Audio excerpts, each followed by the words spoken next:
75 साल से ज़्यादा हो गए और बापूजी अगर आज की वर्तमान व्यवस्था को देखते तो बापूजी क्या फील करते, गांधी जी क्या फील करते। मैंने सोचा यार बापूजी को एक बार बुला करके उनको ये बताना ही चाहिए कि बापू चल क्या रहे हैं, लेकिन बापू को बुलाएंगे कैसे। तो फिर मैंने बापू को सपने में बुलाया और बापू के साथ भारत की मैंने सैर की। मैंने इस कविता के माध्यम से देश की वर्तमान व्यवस्थाओं पर व्यंग करने की कोशिश की, लेकिन मेरे व्यंग का जो शिल्प है वो थोड़ा ऊंचा है।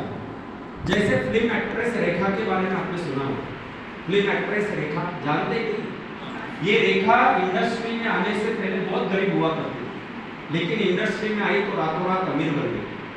तब मैं पंक्तियां देना चाहता हूँ, सहज इस पंक्तियों कि इस देश में रेखा की गरीबी दूर हो सकती है, इस देश में रेखा की गरीबी दूर हो सकती है, किंतु गरीबी की रेखा कभी दूर नहीं हो सकती, किंतु गरीबी की रेखा कभी दूर नहीं हो सकती।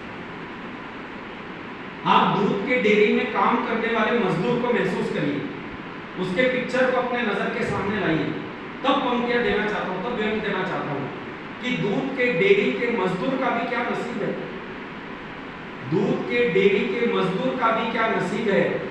पांचों उंगलियां घी में फिर भी गरीब है, पांचों उंगलियां घी में फिर भी गरीब है। मैंने व्यंग के धरातल से अपने शब्दों को उठाया, कविता की पंक्तियां आपके बीच में रखता हूं। एक खंड काव्य है, थोड़ा स्पीड से पढ़ता हूं कि कल रात बापू मेरे सपने में आए, कल रात बापू मेरे सपने में आए, कहने लगे बेटे अशोक मुझे करनी है भारत की सैर, लेकिन मेरे दर्द दे रहे हैं पैर, तो तुरंत कुछ इंतजाम करवाओ और हमें देश की सैर कराओ। तो मैंने तुरंत लाया घोड़ा, मैंने तुरंत लाया घोड़ा और वो घोड़ा ऐसे दौड़ा, हम दोनों को लेकर पहुंचा वो भारत के सदन, जहां हो रहा था बापू के विचारों का क्रियाकरण, और वहां के लोग इस तरह चिल्लाए जा रहे थे मानो देश की अस्मिता को जलाए जा रहे थे। तो बापू ने पूछा बेटे ये क्या हो रहा है, बापू ने पूछा बेटा यह क्या हो रहा है।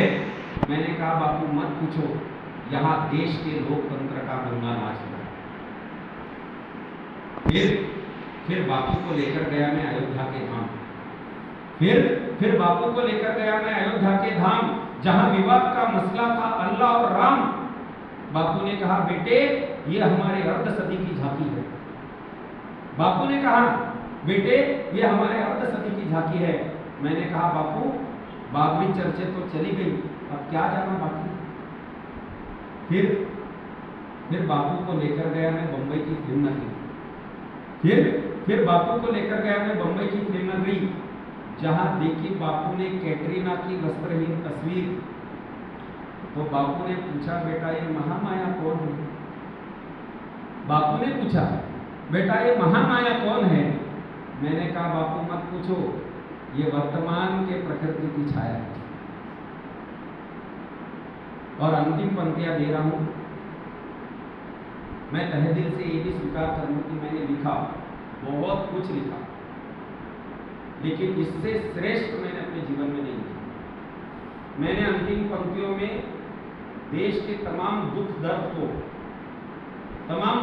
को समेटने की कोशिश की है कि फिर बापू को लेकर गया मैं बम्बई की फिर बापू को लेकर गया मैं बम्बई की झोपड़पट्टी। सहज इस पंक्तियों को मैं याद रहूं ना रहूं, मेरा नाम याद रहे ना रहे, मेरा आना याद रहे ना रहे, बस कविता की अंतिम पंक्तियां ध्यान में रख लेना, मेरा आना साथ हो जाएगा।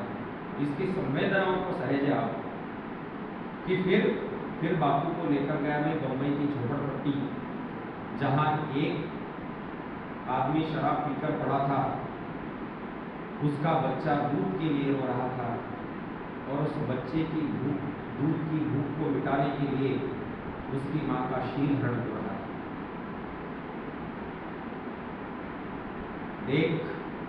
देख अपने देश की नीलामी, देख अपने देश की नीलामी, भर आया बापू की आंखों में पानी। मैंने कहा बापू क्या आप रो रहे हैं, मैंने कहा बापू क्या आप रो रहे हैं। बापू ने कहा नहीं बेटे, इसीलिए तो हम गहरी नींद सो रहे हैं, very inspiring.